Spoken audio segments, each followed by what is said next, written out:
and wherever you are, Commissioner O'Malley, stand up, please, and I'll ask you to recite the Pledge of Allegiance. Absolutely. Pledge allegiance to the flag of the United States of America and to the republic for which it stands, one nation, under God, indivisible, with liberty and justice for all. Okay, thank you. All right, we'll note for the record that Commissioner O'Malley is participating remotely by speakerphone. Commissioner Cummings is not here. We don't know whether she's coming or not, but we have a quorum, so we'll proceed. I take it everybody's had an opportunity to review the minutes that were distributed several weeks ago because we postponed the meeting from last week to today. So I'll entertain a motion to approve the minutes of a second. Second. On the question, all in favor? Aye. Any opposed? The ayes have it. The minutes from the last meeting are approved. Next is anybody from the public wish to address the board on agenda items only? And I will say for the record that there's nobody from the general public here. So I'll take that as a no, and nobody wants to address. So we'll move forward with the items on the agenda. First being item 19-2037, a motion to approve all current payables. As with the minutes, I take it everybody's had an opportunity to review the accounts payable. And assuming that you have done so and have no questions, I'll entertain a motion to approve all the account payable for the Community Corrections Center and the prison. So moved. Commissioner O'Malley, do we have a second? Second. Second by Sheriff McAndrew. On the question? All in favor? Aye. Any opposed? The ayes have it. The payables from last month will be paid. Now, we'll take the controller report, item number 19-2040. Commissioner DeBillio, would you please? Yes, Your Honor. The Controller's Office reviewed the prison inmate and canteen account reconciliations, which were prepared by the Prison's Business Office for the month of October 2019, and found no discrepancies between the reconciliations and the bank statements. The balance in the inmate account was $447,537.60 as of October 31st of 2019. The balance in the canteen checking account was $403,807.42 as of October 31st of 2019.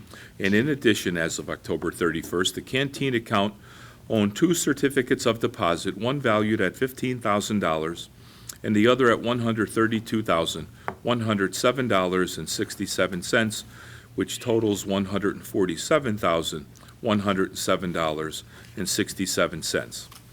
And that concludes my report. Any questions for Mr. DeBillio? The record will reflect that Commissioner Cummings has joined the meeting. Welcome, Commissioner. Thank you. Sorry about that, Marshall. No worries, no worries. So if not, I'll entertain a motion to approve the Controller's report. Do I have a second? Second. Okay, on the question. All in favor? Aye. Any opposed? Okay, the report is approved. Thank you, Controller DeBillio. Next, we'll hear from Mr. Jeffers, our Director of Community Corrections, for the report of Community Corrections Center. Good afternoon, Board.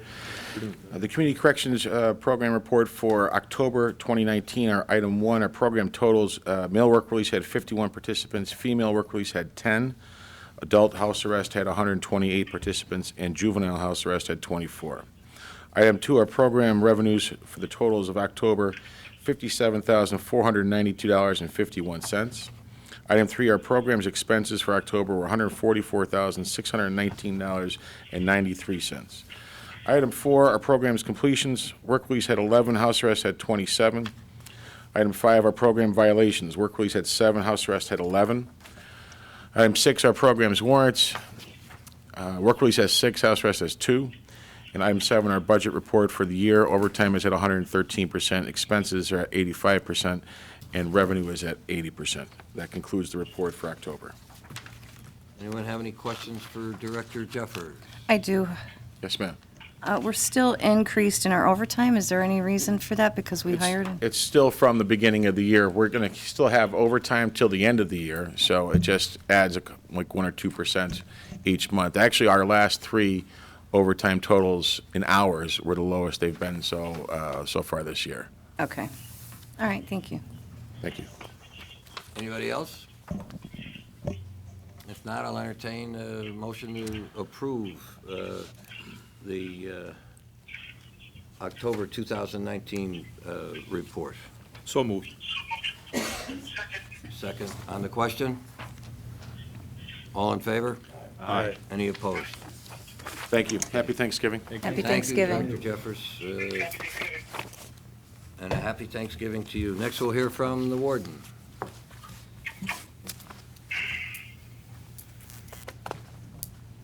Good afternoon, Board. Good Good afternoon. afternoon. The average daily population for October was 800 inmates. 600 were county inmates. And as of today, I kind of updated this from what I had provided a couple weeks ago, but as of today, we had 706 inmates. 582 are adult males. There are 3 juvenile males and 121 adult females. The population of U.S. Marshal Service detainees as of today is 161. Our overtime, out-of-county boarding, and community service reports are attached.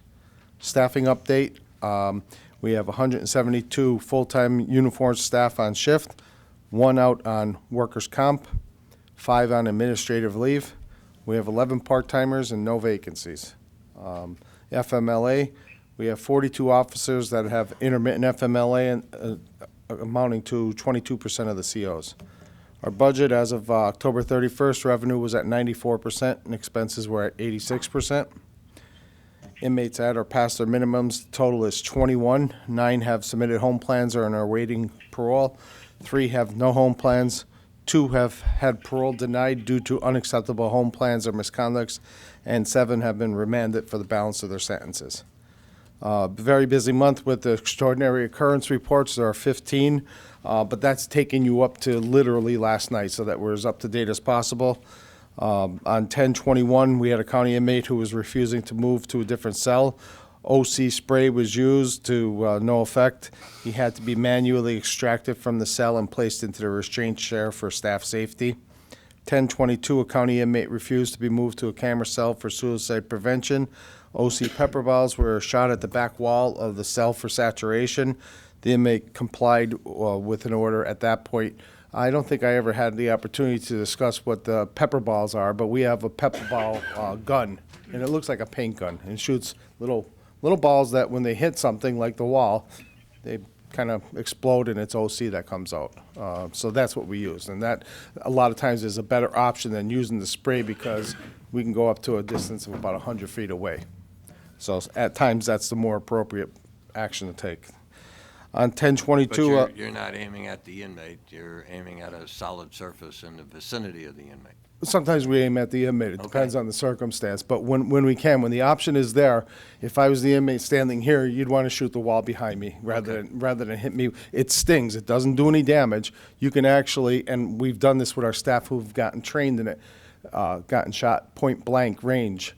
It doesn't break the skin, but it stings like heck, and it could leave a little bit of a redness on you. So we prefer to hit a wall or an object near you, but there are times when the individual is aimed at. Okay, thank you. Yep. On 10/22, a county inmate was involved in a fight. Upon separating the inmates, one inmate began to resist being cuffed by staff. An altercation ensued and OC was administered. The inmate was placed in a restraint chair for safety. 10/23, a county inmate was placed in the restraint chair after a fight due to physically resisting staff attempting to move into segregation. 10/28, a county inmate was placed into the restraint chair for staff safety after he attempted to become assaultive towards staff and a nurse. Must have been a full moon right around then because, gee, there's a lot of stuff that it was all aimed at staff members there. On 11/2, a county inmate smeared feces and urine all over himself and his cell in booking and after removing him from the cell to clean both the cell and then the inmate, he physically resisted staff, and he was placed in a restraint chair for staff and inmate safety. On 11/5, a newly committed county inmate attempted to assault staff by kicking and spitting. She was placed in a restraint chair for staff safety. 11/5 also, inmate was being released from custody. This is the same female inmate that I just mentioned. While she was in the shift commander's office, she grabbed the staff member's radio and attempted to use it, and then she resisted staff attempting to get the radio back from her, and we had to use OC spray. On 11/6, this same exact inmate was recommitted for a new crime. Once again, she was assaultive towards staff and had to be placed into a restraint chair. On 11/8, a county inmate was placed in a restraint chair after medical determined that she was manipulating her colostomy bag and causing harm to herself. On 11/13, a county inmate refused to surrender her belongings after returning from court. She was on a suicide prevention watch, and she was removed from her cell and placed in the restraint chair for her own protection. On 11/14, a county inmate once again refused to give up her clothing due to being on a suicide watch. She was physically extracted from the cell and placed into the restraint chair for her own safety. 11/16, state inmate was placed into a restraint chair for his own safety after expressing suicidal ideations and banging his head off the cell wall. 11/22, a county inmate was verbally and physically abusive and refused orders upon commitment, and he was placed in a restraint chair for his safety. And last night, we had a county inmate who was placed in a restraint chair after an alleged assault on an officer in our classification unit. So like I said, a lot of extraordinary occurrences there. About half of them were two female inmates who were very, I think one of them at least was suffering from mental health disorder, but both of them gave us a little bit of a run for our money for about a week and a half there. Most of everyone's working in prison. Yep. Next up is PREA. There were 6 PREA investigations completed in the month of October. 3 were inmate allegations of sexual harassment, and all 3 were unfounded. 2 were inmate allegations of sexual misconduct. Both were unsubstantiated. And 1 was staff on inmate allegation of sexual misconduct, and it's unsubstantiated. The completed investigations have been forwarded to the district attorney's office. Next up is the inmate mail system. A couple months ago, I reported to you about a company called Text Behind. We also met with another company called Smart Communications. Both of these companies can provide the prison with a safer method of mail delivery, U.S. mail we're talking about, the traditional mail. They can do it by eliminating contaminated mail coming into the facility at no cost to the taxpayers of the county. After comparing what each company had to offer, I'm recommending that we move forward with the company called Smart Communications. This recommendation is based on several factors. 1, there's a cost comparison to those who are sending the mail to the facility. One company costs 99 cents a mailing, the other costs 50 cents a mailing. Smart Communications is the 50-cent one. Number 2, Smart Communications will provide us with a way to deal with legal mail, and the way they'll do that is they're going to give us a mobile kiosk that would consist of a scanner, a computer monitor, and a shredder. So if we got legal mail in, we would have the inmate open it in front of us, immediately scan it into the computer system, and then shred it. And if he wanted a copy, we can then download it off of that. It would go into his personal account. Everybody would get like an ID number. And when you log in, you would be able to access your information on there, your legal mail in this case. Number 3, upon request, Smart Communications will provide us with a free law library service and Smart Ed, their educational courses and self-help courses. Therefore, I'm requesting a formal recommendation from the prison board to the Board of Commissioners, and if I am able to get that, I will then approach the Board of Commissioners to enter into a contract, again, at no cost to county taxpayers, with Smart Communications to provide an inmate mail service for the prison. How do they get paid? They get paid by the inmate's family who would be mailing mail in. Instead of paying 55 cents to put it in an envelope and drop it into the mailbox, they would just send it via text message, email to Smart Communications, who would then send it to us electronically. And we would run off a copy if the inmate wanted a copy of it, so they could have a hard copy of it. They can also scan things, like if your own child was drawing a picture that, would be shared with the father at the prison, that could be scanned into an electronic system. The inmate would be able to view it, and if he wanted a copy, he could have a copy of it. The idea behind it would be to eliminate hard copies of things coming into behind. Yeah, one of the main sources of attempting and unfortunately successfully getting contraband into the facility is tainted paper. They will take things, melt them onto that, including onto children's pictures that are drawn in crayon. Inside the crayon, there'll be drugs inside of there, and they will eat the pictures. So, For the next work session, Timmy. I'm sorry? Bring it to the next work session. Bring it to the next work session. Okay, again, I was hoping to get the recommendation of the prison board, and that's exactly what I intend to do, if I get that. Yeah, and then bring it to the work session, absolutely. Yeah. And that concludes my report. I don't have a problem with considering that. I think, yeah, I'll make that recommendation. So I'll make the motion or second it, I think it's a good one. I'll make the motion that we refer it. And then you can present the particulars at a work session. Yes. But absolutely. So I'll move. Do I have a second? I'll second it. Okay.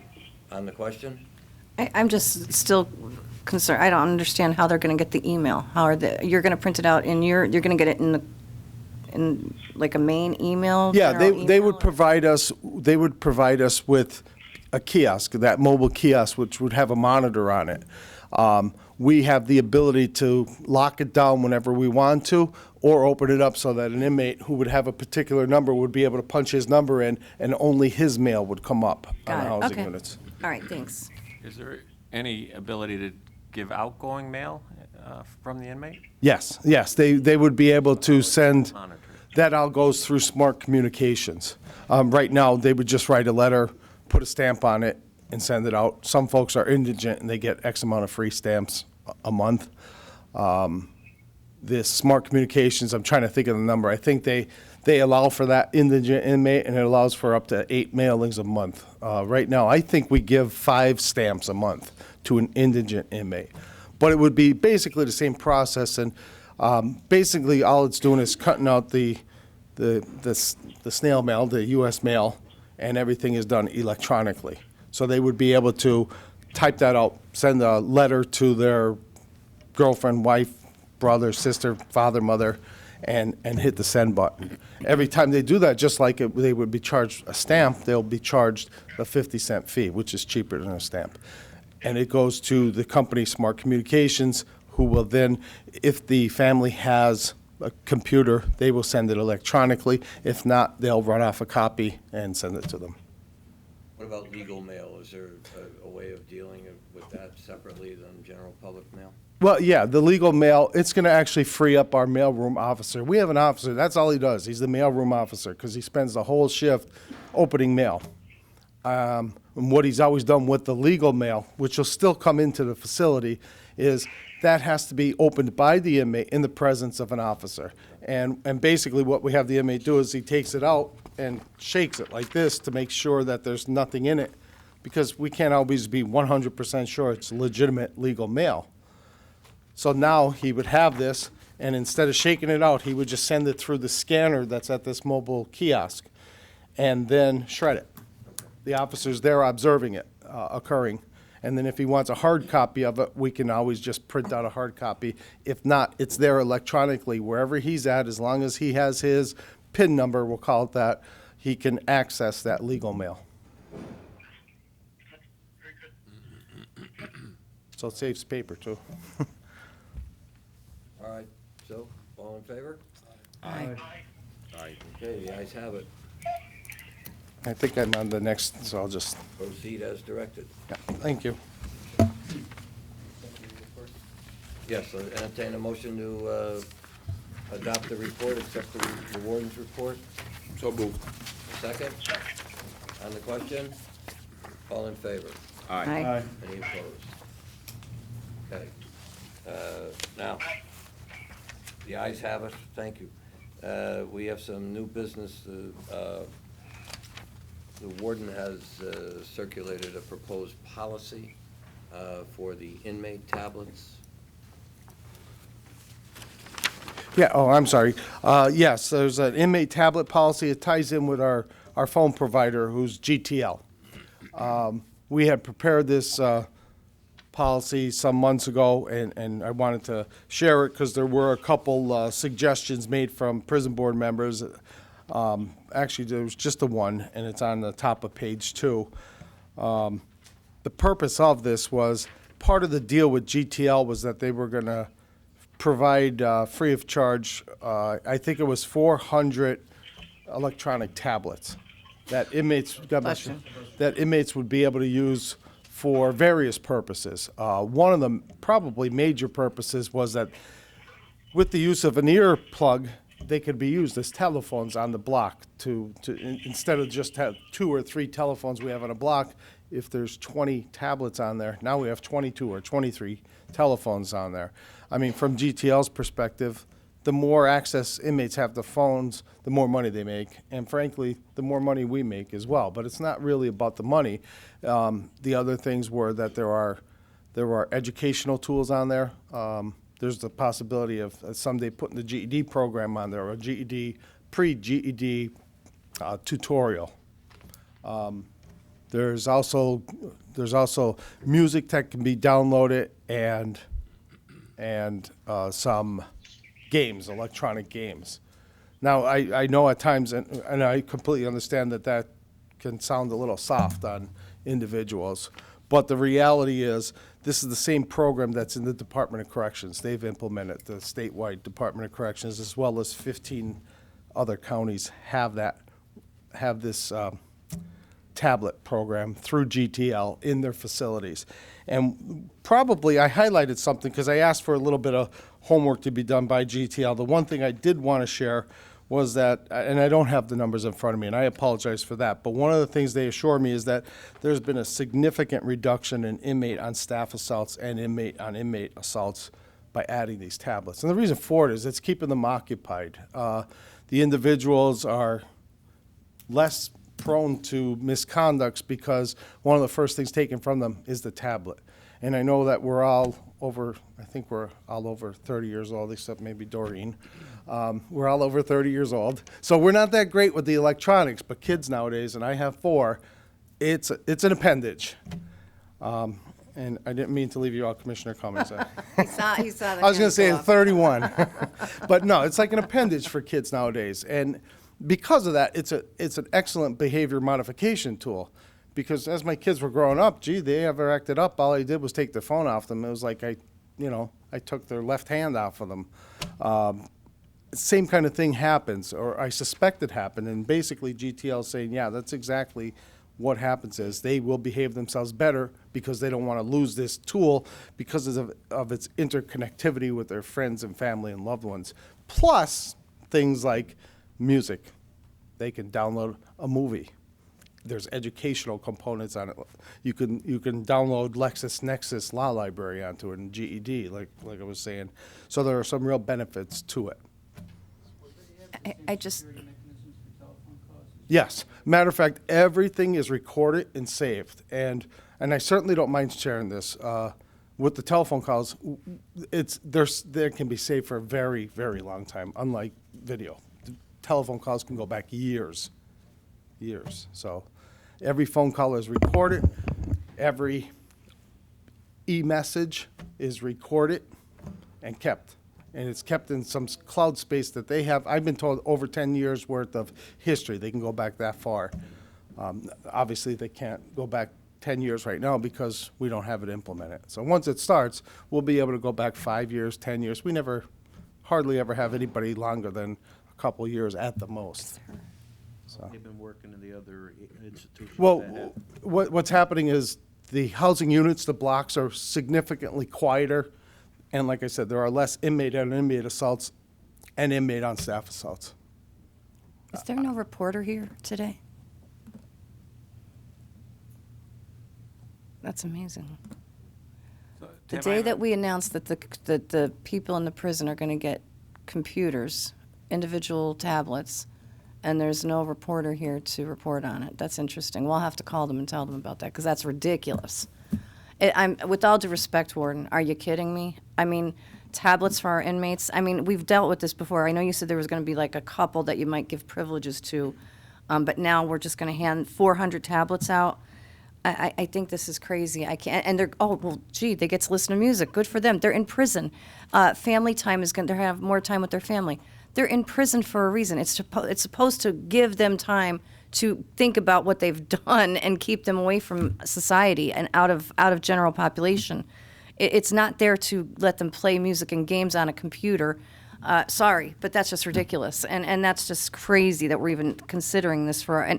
And Bob Bolus will be at the podium next week or the week after saying, "How is it that pillows aren't safe, but these objects that have earbuds are safe when you could choke somebody with them? Is there wires attached to these?"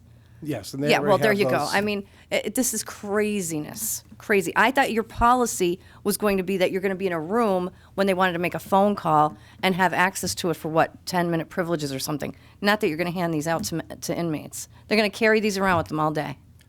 They can't leave the housing unit that the individual's on. They're pre-programmed to stay on in one block, so they wouldn't be able to leave the block with it. But There's going to be multiple tablets being Yes. handed out to multiple prisoners inside there, and they're just going to have them all day long. For how long? We didn't set up the parameters, but we can make it any times that we wanted to. If we wanted to go from 8 o'clock until 12 noon every day, we could do that. Well, gee, they could just play games all day in prison. Isn't that nice? Isn't that a nice thing to do in prison? We'll just let them play games and listen to videos and music and send emails out to their friends, and I don't know. I mean, this is crazy. Are you kidding? This is beyond crazy. I can't even believe it's being suggested. I can't believe other facilities do it, and I can't believe people even know about it. And I'm wondering if that's why nobody's here. But we'll see. I'll have to find out if they're going to report on it, because that's ridiculous. It's ridiculous. It's ridiculous. There are kids that don't have tablets, and we're going to hand them out to our prisoners so they can listen to music and play video games? Give them, how about we just do what our original plan was and send them out to work and have them working? That was the original thing that we talked about, I remember, in the committees. Now we're just going to give them a tablet and let them play video games. So this is crazy. This is ridiculous. I'm sorry. I completely disagree with that. And I can't wait to hear the comments on this one. I can't wait to see what they have to say about it in the public, because people are going to be outraged that we're going to supply them with this. Tim, I share some security concerns myself. Who exactly wrote the policy? I'm not exactly sure which county facility we borrowed it from, because we're all experts at doing that. We borrow and steal from each other. I'm just kidding about the steal part, but I know that we reached out to several of the county facilities that already have this, as well as GTL, to ask for some sample policies and procedures that are in place in other. Did you reach out to law enforcement, No, I the didn't. FBI? No. Is there a monitoring? I understand the recording, but is there a monitoring of the use in place? I don't see that in the policy. No, I don't believe that there's an active monitoring of it. I do, from my understanding, is there is technology that's in there that can recognize keywords and phrases But if and no then one's bring it to your monitoring attention. it doesn't help, even if it's recorded. So under your policy, there's no monitoring. Correct. Is there limited access to certain areas, and if so, where are they outlined in the policy? They're not outlined in the policy, but we had no intention of providing them in our restrictive housing units, our administrative. Physical tablets, as far as the use. You know what I mean? As far as what they can access. Well, they don't have access. They can't just jump on the internet and start surfing the web. There's No. just the programs that are there, the apps. So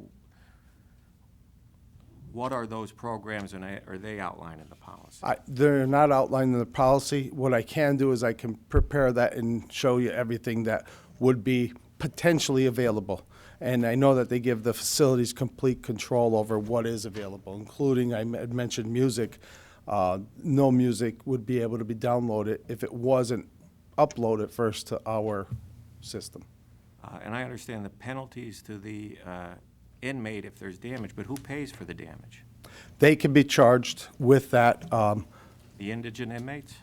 Well, I was gonna say that's always a problem. We have the same problem when they bust a lock on a door. I know, but we're talking about hundreds of iPad-type devices or electronic devices that are a little more expensive than a lock. Correct. And if I can point out without being argumentative, we're not paying for them.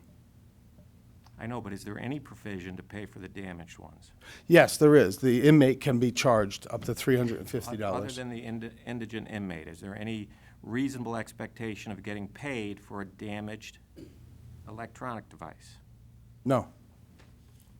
And you referred to stats from GTL. They're the people who are selling the Yes. service, Right. correct? Do you have stats that from any other source? No, I don't. I think we need a lot more information before we consider adopting a policy. And I do think you need to, in due diligence, reach out to law enforcement. I'll certainly make my county detectives available for their input, but I would encourage you to seek the input of the FBI as well. It's not a problem, sir. You said it is in place on the state level? Yeah, the Department of Corrections has employed it. Perhaps whoever the point person is there could be a good reference to, discuss and address the concerns Mr. Powell's raised and what anybody else raises. I'm not sure we're in a position right now to approve the policy or even take a vote on it, absent that additional information. Okay.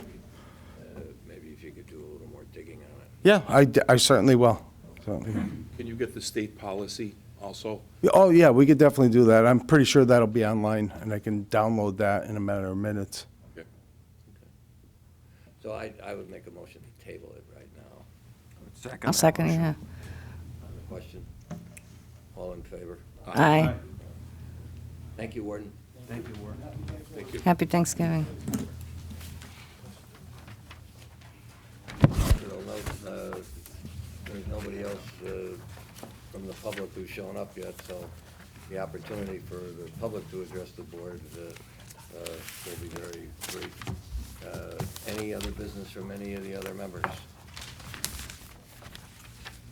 Okay, absent that, and following my heartfelt wish to all of you for a blessed and filled Thanksgiving, I'll entertain a motion to adjourn. So moved. Happy Thanksgiving. Happy Thanksgiving. Happy Thanksgiving. Thanksgiving.